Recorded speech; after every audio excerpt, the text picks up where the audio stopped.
We left our 9-to-5 jobs for a life of freedom. Check it out.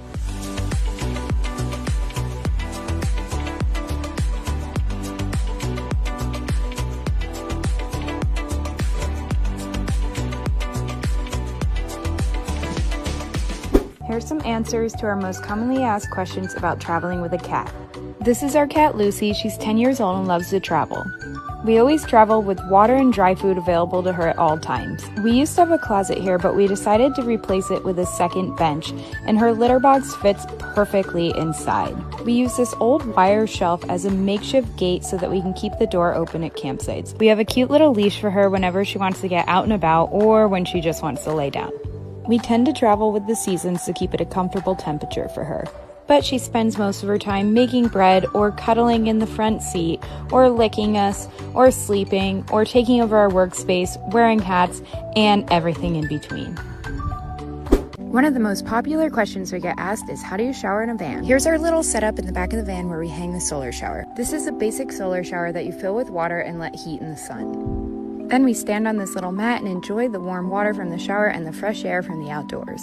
We also often take river baths and lake baths, always using biodegradable, environmentally friendly soap. Our other most commonly asked question is, how do you go to the bathroom in the van? We're about to answer all of those questions, and I know we'll get a ton of comments on this saying how this is gross and how you could never live like this, but we chose this life and we love living in a van. So most often we just use the campground bathrooms. They're really nice and have running water and flush toilets, and we can head over there whenever we need to go to the bathroom.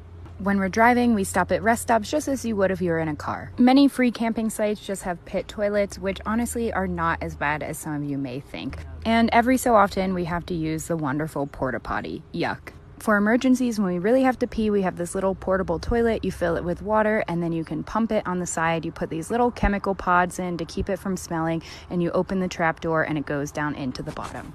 And lastly, there's these little portable bags that you can get, and they're really great for backpacking. They follow the leave no trace principle, and they're much better than just leaving your waste behind. Here's how we get our mail while traveling in our van and traveling around the world.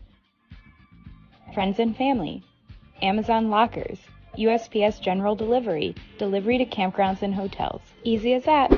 Here's how we do our laundry in our van. Most of the time, we just find laundromats in town and do our laundry there, especially when there's a lot. Sometimes we just use this collapsible bucket when we need to do some laundry quickly. We also use this awesome little dry bag called Scrubba. You add the water, then add the detergent, and then add your clothes. Then you roll the bag down just like you would with a dry bag.